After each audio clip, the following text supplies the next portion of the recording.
Juscult, uma produção em conjunto com o Instituto de Advogados de Minas Gerais. Apoio cultural, Sicoob Jus MP, a cooperativa de crédito dos integrantes do Poder Judiciário e do Ministério Público de Minas Gerais.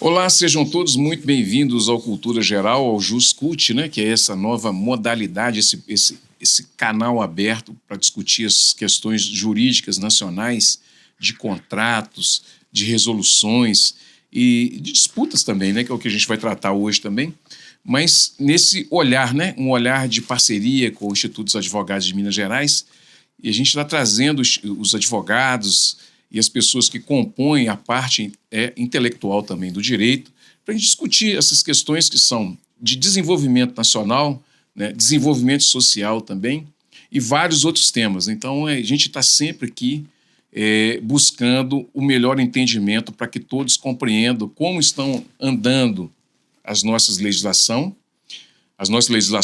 e também como estão sendo produzidos, né, os artigos, os livros, o conhecimento e também as decisões judiciais, né? Para isso, a gente vai conversar hoje com o Marcos Campos de Pinho Rezende. Ele escreve o livro Dispute Boards, que é um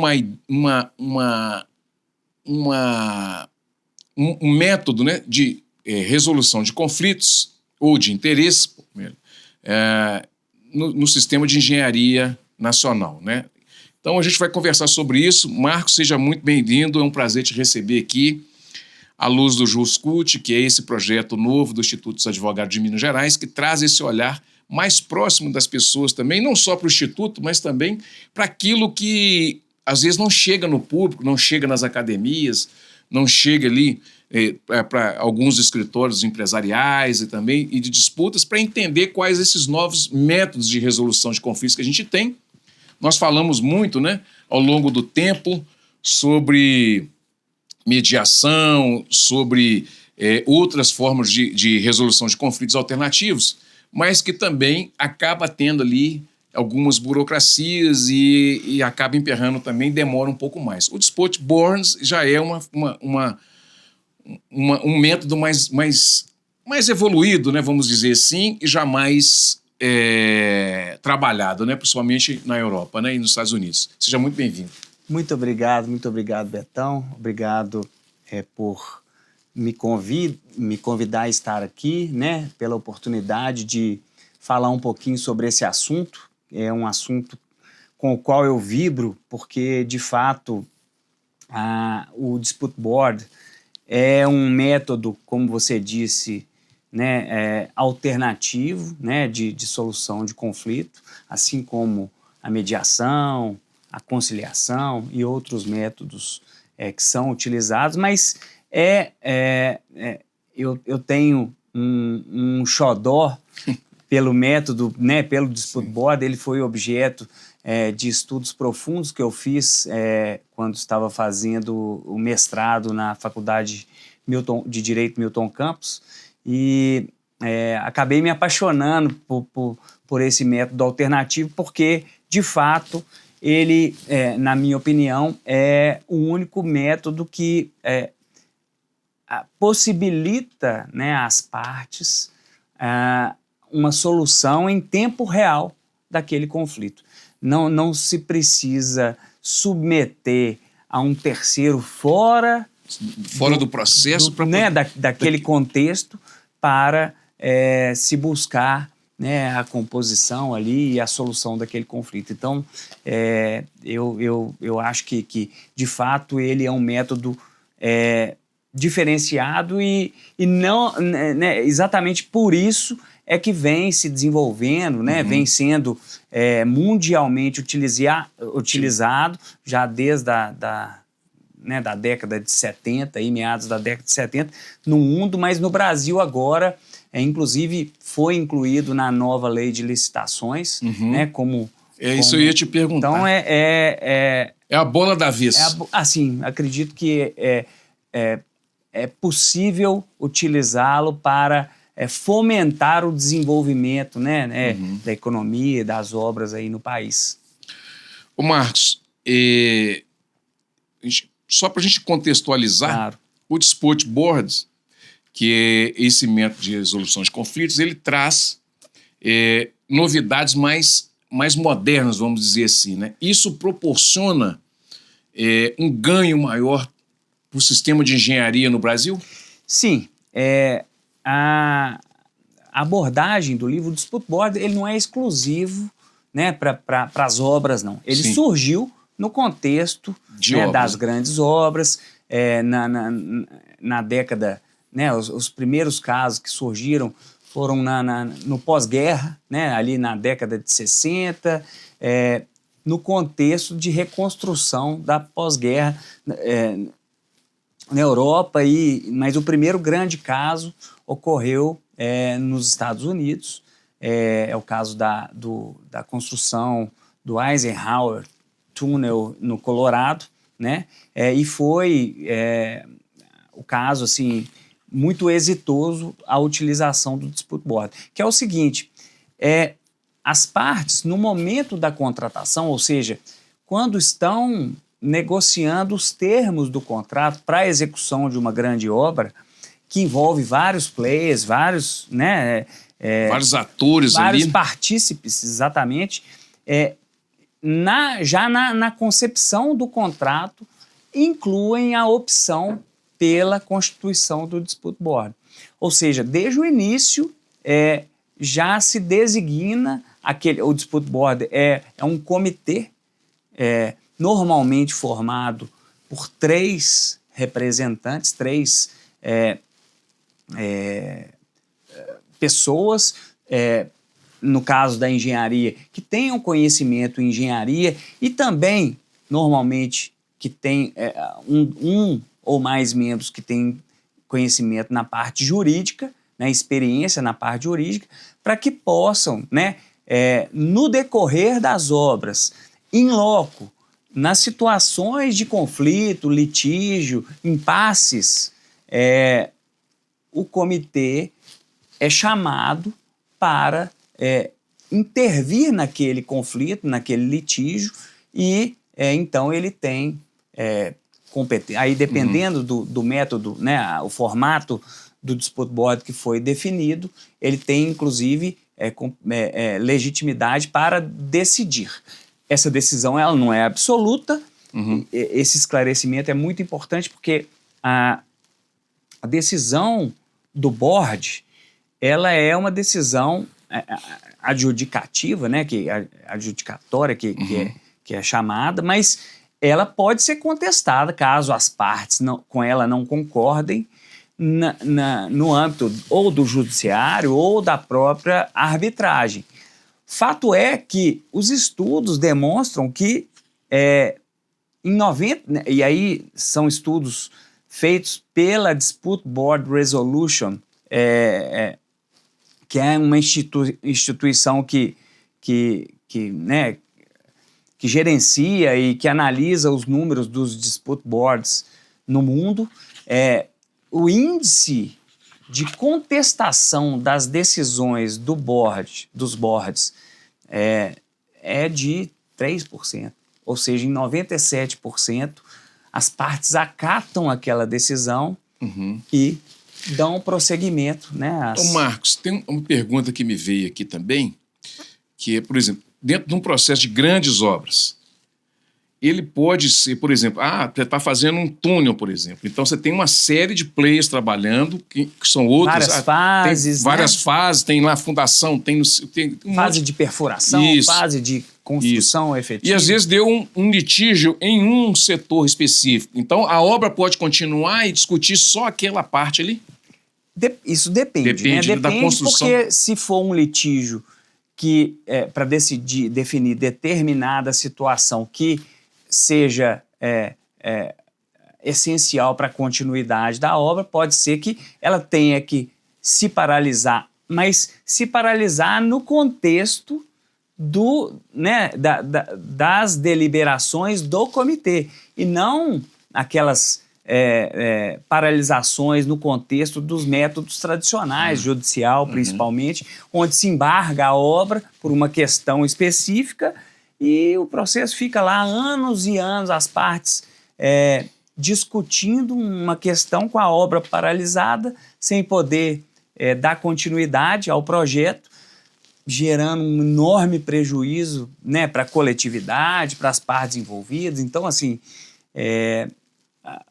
a grande questão é, no âmbito do comitê, aquele litígio que foi instaurado e o comitê convocado para deliberar, ele normalmente ele é tratado ali naquele âmbito e resolvido na maior parte das vezes, os números comprovam isso, de forma rápida, efetiva e trazendo um enorme ganho de economicidade, né? E gerando baixíssimos custos de transação nesses casos.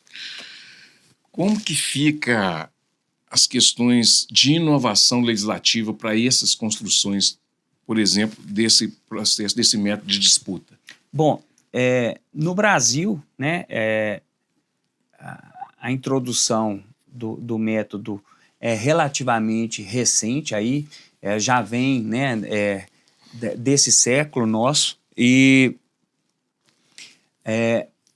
muito mais recentemente, aí, a partir de 2010, é a primeira, salvo engano, 2010, a primeira legislação que se tem notícia. 2008, eu não sei a questão da entrada em vigor, mas é a lei de São Paulo, né, do município de São Paulo, previu o dispute board como método para resolução, né? Intervenção, né, em casos de licitações, inclusive o que ocorreu no caso da linha amarela do metrô de São Paulo. Sim. E as experiências são muito exitosas. Inclusive, é importante destacar que, no caso da linha amarela do metrô de São Paulo, o Poder Judiciário foi chamado a... Né, foi uma das partes, resolveu contestar uma decisão do board, naquele caso, por uma situação específica, perante o Poder Judiciário, e o STJ, Superior Tribunal de Justiça, se manifestou através de um acórdão bastante profundo, validando as decisões do board como um método alternativo privado de solução de conflito. Então, o Poder Judiciário, no âmbito do Superior Tribunal de Justiça, convalidou a decisão do dispute board, do board, acerca daquela questão. Eu acho que é um grande avanço. Avanço, né? Porque o Instituto foi, de certa forma, colocado à prova, mas foi confirmado por nosso Tribunal Superior aí, competente para a matéria. Se a gente pensar, né, quem está por trás, que está formando também essa Constituição, você tem escritórios seríssimos, né, pessoas seríssimas trabalhando com isso. Né? Então, pessoas que estão construindo o direito há vários anos. Né? Então, assim, pensando na construção intelectual do direito já há muito tempo. Né? Então, é óbvio que quando tem uma contestação, que é válido também, mas eu acho que se o seu escritório for um escritório de bom senso, sério, né, que tem ali pessoas que têm uma análise até mais intelectualizada, pensando no negócio em si, vai aconselhar o cliente, olha, não tem necessidade de fazer isso. Né? E hoje as instituições, você bem disse, são seríssimas, né? Então tem a Dispute Board Resolution Foundation, que é uma instituição internacional que regula, né, e que tem todas essas pesquisas, esses números, mas eles têm subsidiárias, né, em outros continentes, outros países, eles têm aqui no Brasil, então eles fazem, né, junto com... E tem outras câmaras que também dispõem de regulamentos, né? Então, o o Dispute Board, ele, o decorrer, o desenvolvimento dele depende da eleição, né, de uma Câmara ou de um instituto como o DRB, DRBF, que vão ter vamos dizer, o script, né? Ele prevê o regulamento de desenvolvimento do Dispute Board. Então, quantos árbitros vão ser, como vai ser a constituição, a remuneração dos árbitros, etc. Então, é como se fosse um regulamento que prevê a forma como os conflitos serão, como o board será constituído e como os conflitos serão submetidos à análise do board. Então, é um instituto muito sério, muito regulado e que tem números muito positivos também por isso.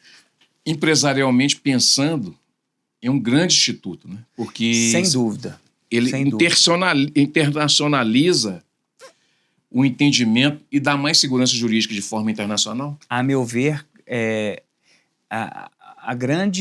o grande ganho decorrente do uso e uma coisa que eu esqueci de falar, que eu acho que é muito relevante, talvez o maior fomentador do Instituto no mundo foi o Banco Mundial, que é o grande financiador aí das obras de desenvolvimento no mundo afora. Né? Mundo afora.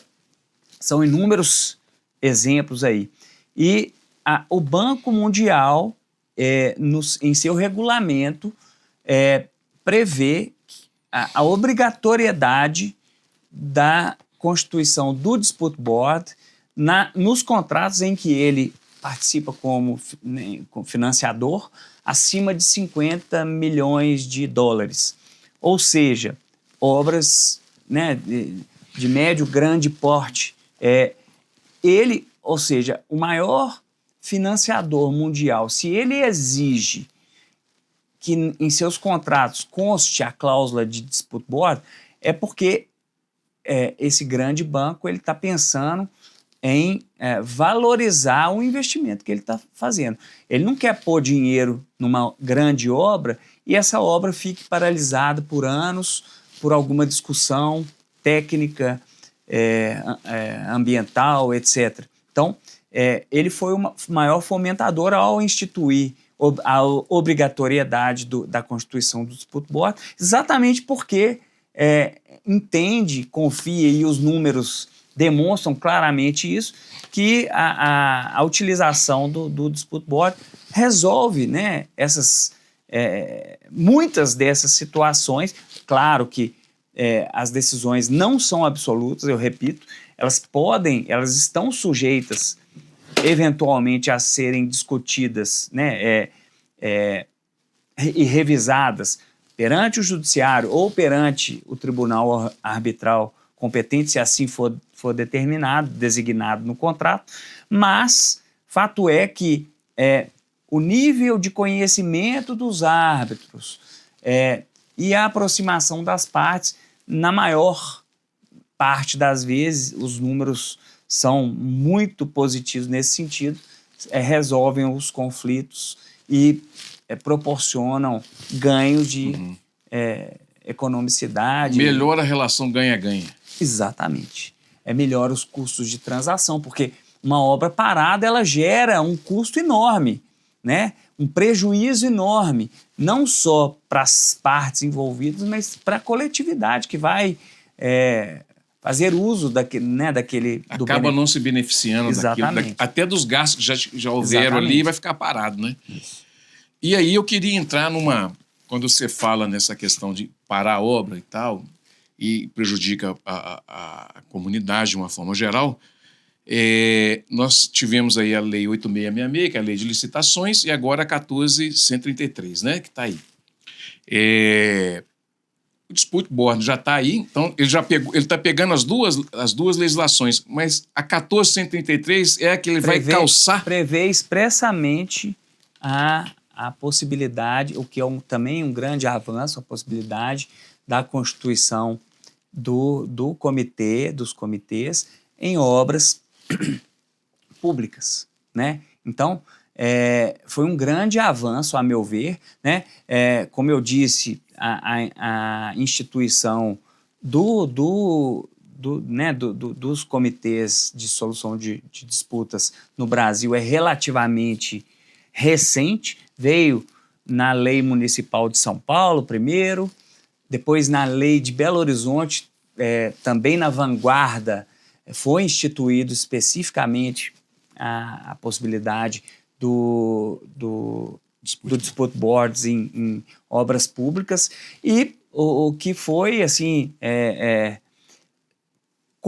existem 2 projetos de lei federais, mas que ainda estão em tramitação, e agora a lei de licitações, a nova lei de licitações, que também previu expressamente a possibilidade de utilização do Dispute Board como método de solução de conflito. Você acha que claro que isso traz alguns, desculpa te interromper, Sim, não, fica à vontade, alguns desafios, né? Porque você está tratando de interesse público, mas eu acredito que, a despeito disso, a utilização do método também é muito positiva, será muito positiva. Ô Marcos, esse é o futuro, porque a gente tem inúmeros problemas licitatórios quando você vai fazer licitações de grande porte, por exemplo, você vai duplicar uma estrada, você vai fazer, né? Então, é o futuro para as prefeituras, e talvez seja as prefeituras que têm um arcabouço maior. Então, você acha que isso talvez, não a solução do problema, mas talvez o caminho mais curto para que se resolva essas questões, principalmente de obras públicas? Eu acredito que sim. Eu acredito que é um grande avanço, um método que veio para ficar. Eu sou um amplo defensor, porque eu acredito de verdade que ele é capaz de resolver vários problemas que hoje a gente vê, né? Aqui no nosso meio, no nosso estado, na nossa cidade, obras paralisadas, situações que muitas vezes não voltam, né? Obras que não voltam ao seu curso normal por um problema do volume, o enorme volume de demandas no Poder Judiciário, que ficam lá anos sem uma decisão definitiva, aguardando, muitas vezes, uma deliberação que, no meio privado, no âmbito do comitê, pode ser resolvida em pouco com uma boa conversa, tempo. Com bons negócios, né? E tecnicamente, né? Não tecnicamente, é um método que impõe técnica, né? Sim. Mas o objetivo, antes de tudo, como você disse, oportunizar a todas as partes envolvidas, e principalmente a coletividade, se falando de obras públicas, o benefício efetivo daquela obra, com a sua continuidade, reduzindo os custos de transação, reduzindo drasticamente os custos. E é um método barato, frente aos outros envolvidos numa grande obra. É um modelo de negócio. Você pensa no campo do direito, é um modelo de negócio que você consegue adaptar as questões técnicas de resolução de conflitos nos interesses de business de cada hoje né, como eu disse, as câmaras, né, a Dispute Resolution Foundation, eles têm hoje cursos de formação de árbitros, e sim, eu acho que de membros dos comitês, e sim, é um novo nicho de mercado para engenheiros, para advogados, para pessoas que pretendam funcionar como membros, né, dos comitês de solução de conflitos. Em Belo Horizonte já tem?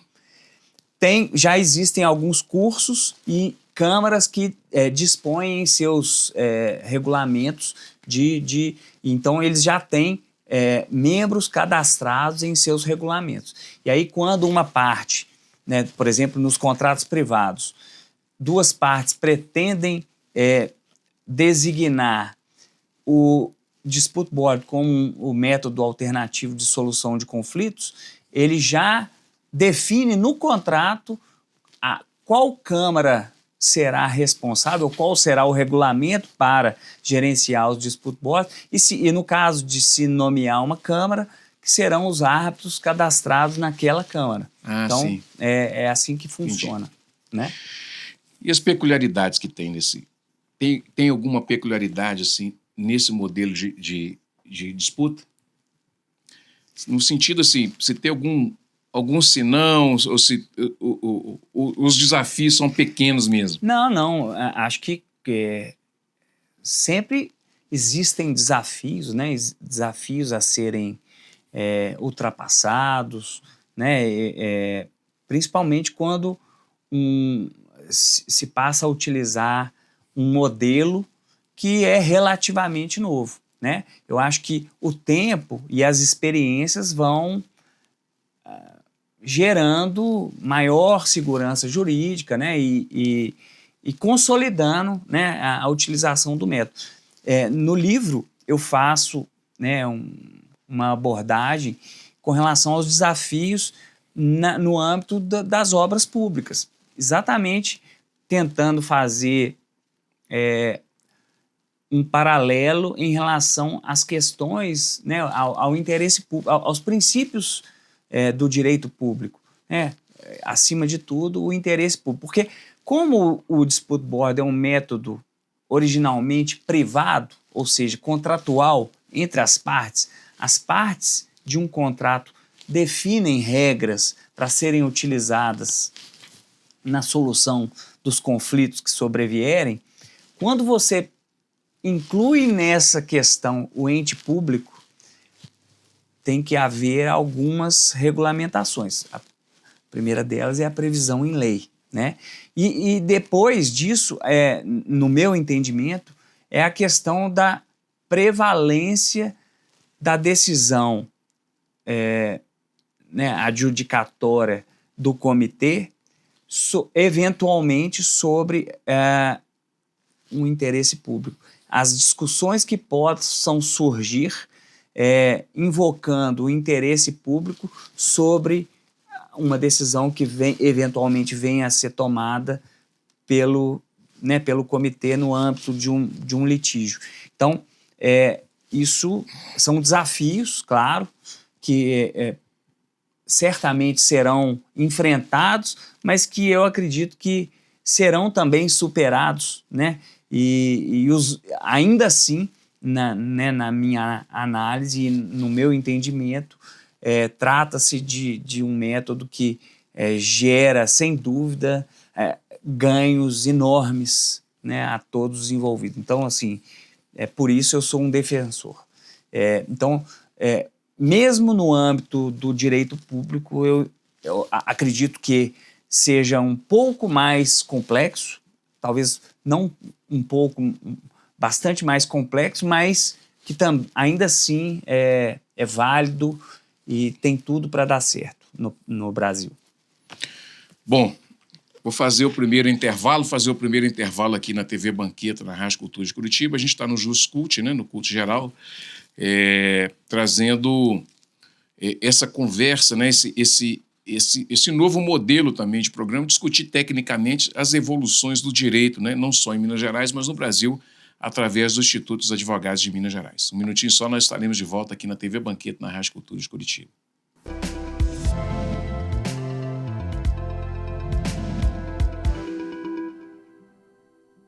Dengue, zika, chikungunya e febre amarela urbana são doenças transmitidas por um mosquitinho, o Aedes aegypti. Contra ele, a prevenção é a melhor solução. Vamos eliminar os focos de água parada nos vasos de plantas, nos pneus, nos recipientes abertos. E um repelente é sempre bom.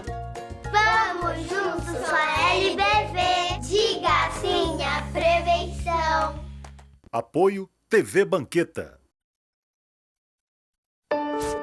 Sonhos cabem no papel, mas podem se tornar realidade. Eles crescem com apoio e investimento no presente. Educação para todos é o que inspira a LBV a buscar um futuro melhor para milhares de crianças e adolescentes. Acredite nesses sonhos, apoie suas realizações. Quando a LBV ligar, diga sim!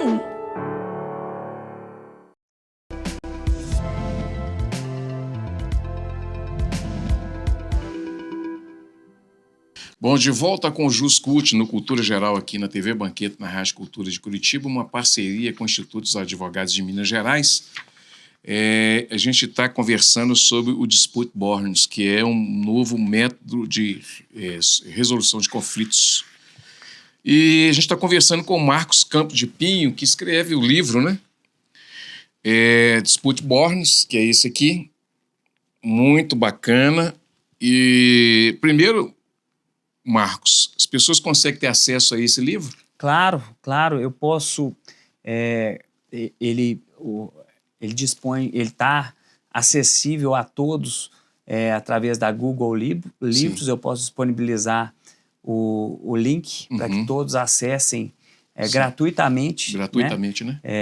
E ele está lá. Disponível. Eu acho que pela pesquisa, pelo nome também, é possível acessar. Beleza, então aqui eu vou mostrar de novo a capinha. Mostra aí para nós, Nicolas, para o pessoal ver a capinha aí, Dispute Borns. Então, quem quiser baixar gratuitamente aí no Google. Ô Marcos,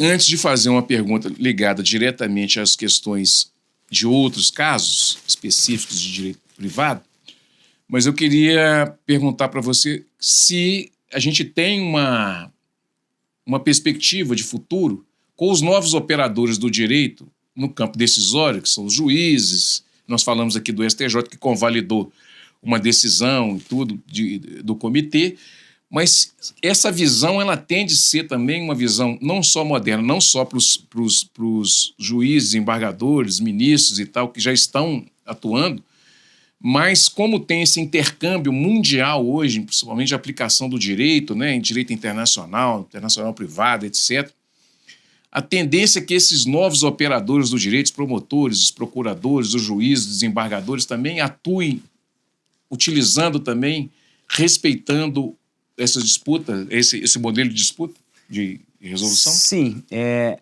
À medida que o método vai se tornando legal, pois previsto em lei, legítimo, por ser convalidado, né, pelo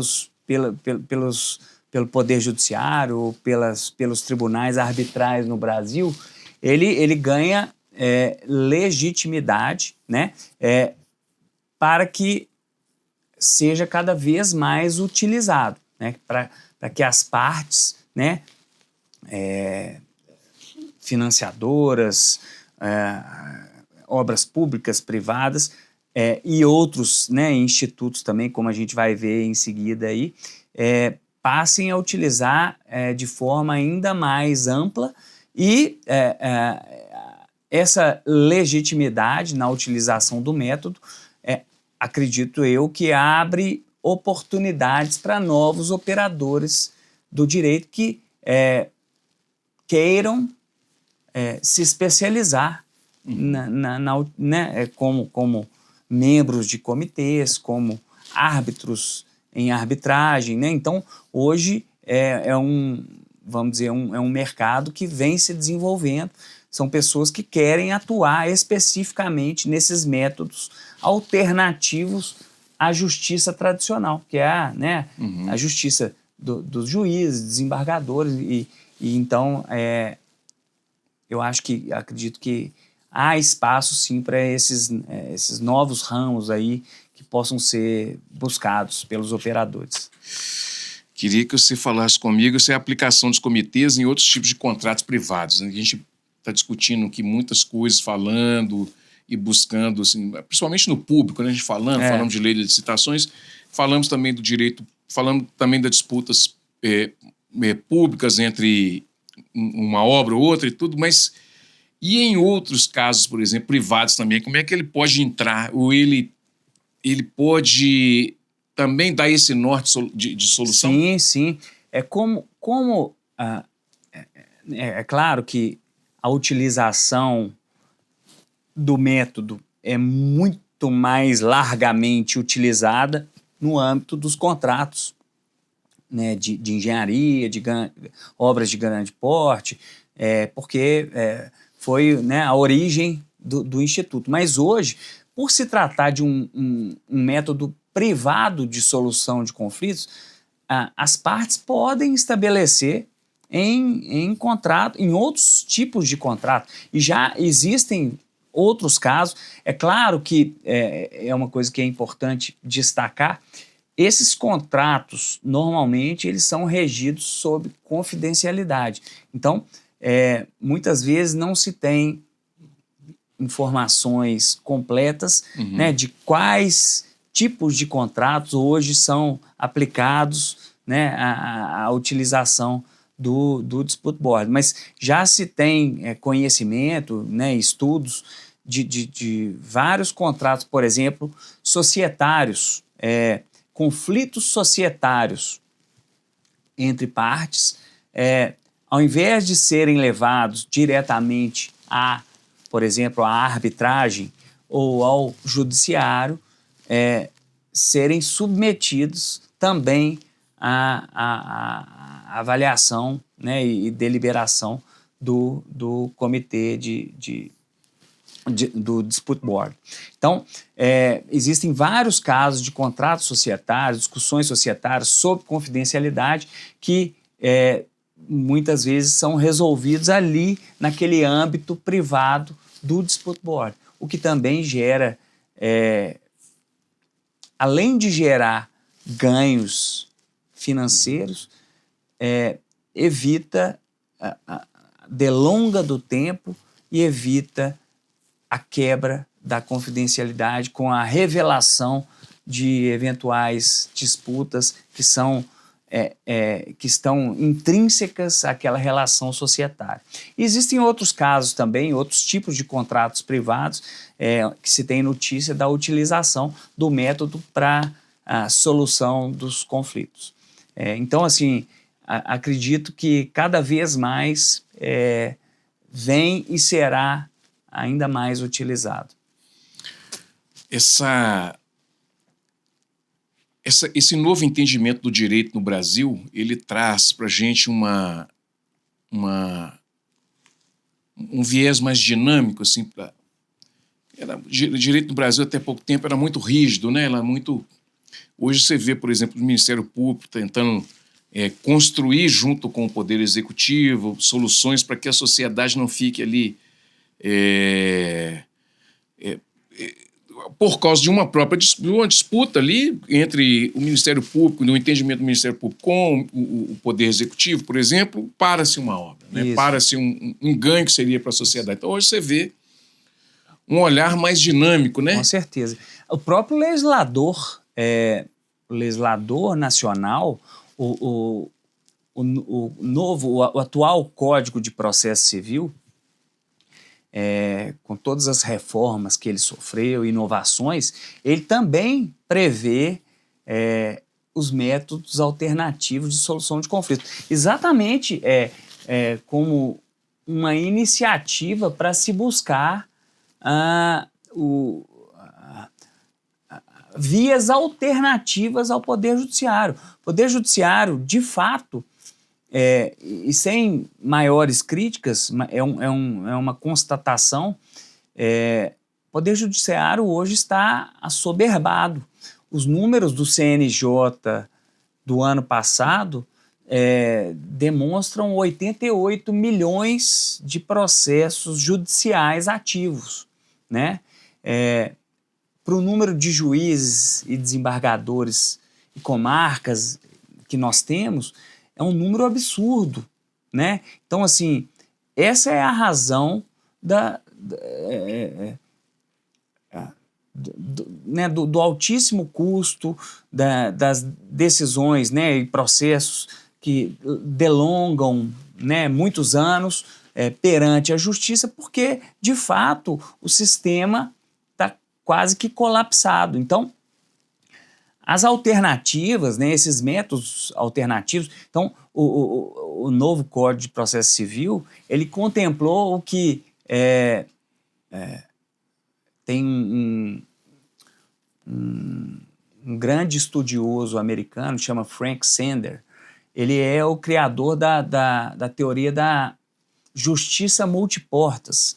Justiça multiportas é exatamente isso, é proporcionar várias possibilidades, né, ao jurisdicionado para resolver, ao jurisdicionado e também à jurisdição de solução dos conflitos. E aí entram nesse meio aí os métodos, né, de conciliação, mediação e outros métodos, entre eles o dispute board. Então, assim, na verdade, a arbitragem, que também é um método muito reconhecido, um método privado dotado de reconhecimento mundial, já há vários anos utilizado, né, em grandes contratos, mas que também apresenta algumas mazelas, né, e que, né, assim, o consenso é que tem que se, de fato, buscar possibilidades para que os conflitos possam ser resolvidos de uma forma mais célere, evitando maiores prejuízos às partes, trazendo economia tudo de melhor para as partes envolvidas aí. E aí eu quero te fazer uma pergunta do direito. Você acha que o Brasil, essencialmente, a América Latina, mas o Brasil, essencialmente, está virando o maior laboratório de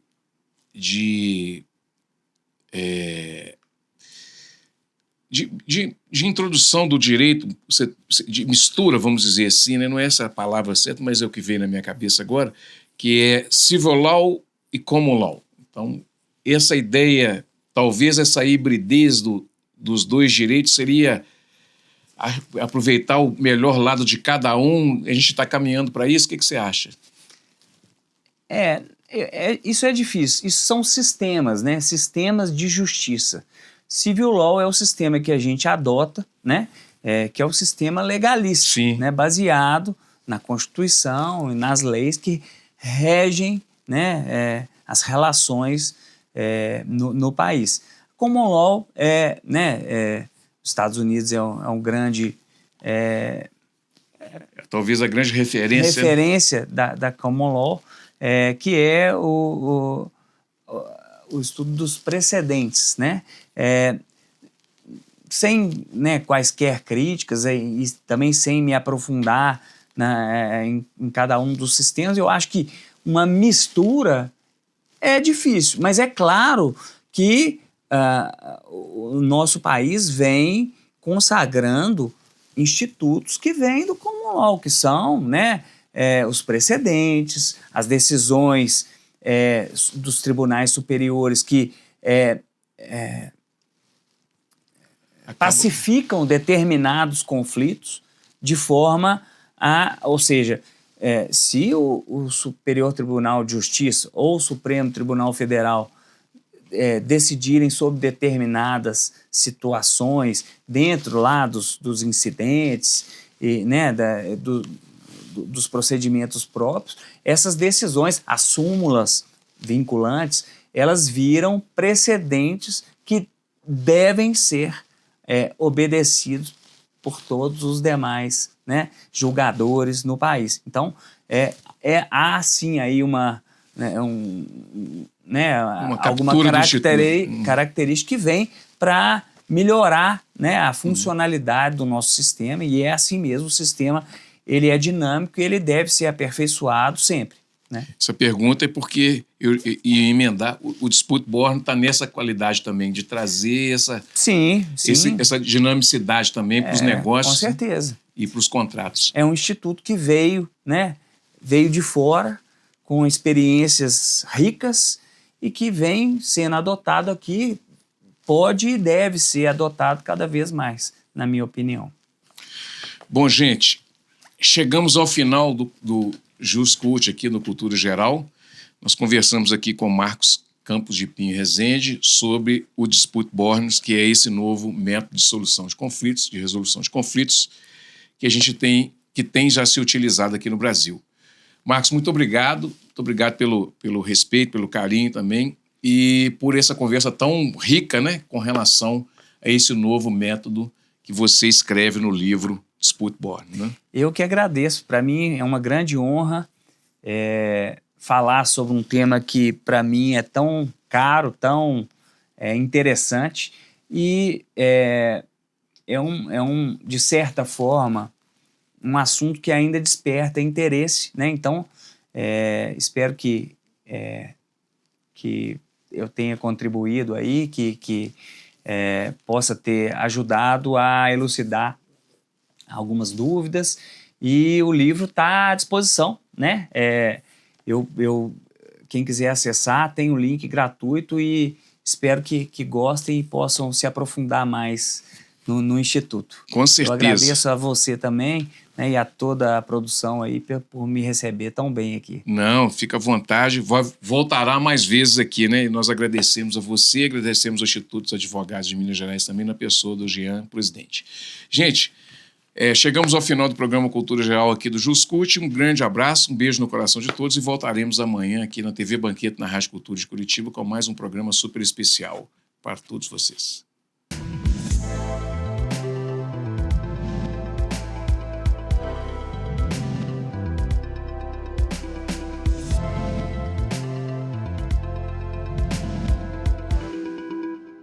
JusCult, uma produção em conjunto com o Instituto de Advogados de Minas Gerais. Apoio cultural, Cicobi Jus MP, a cooperativa de crédito dos integrantes do Poder Judiciário e do Ministério Público de Minas Gerais.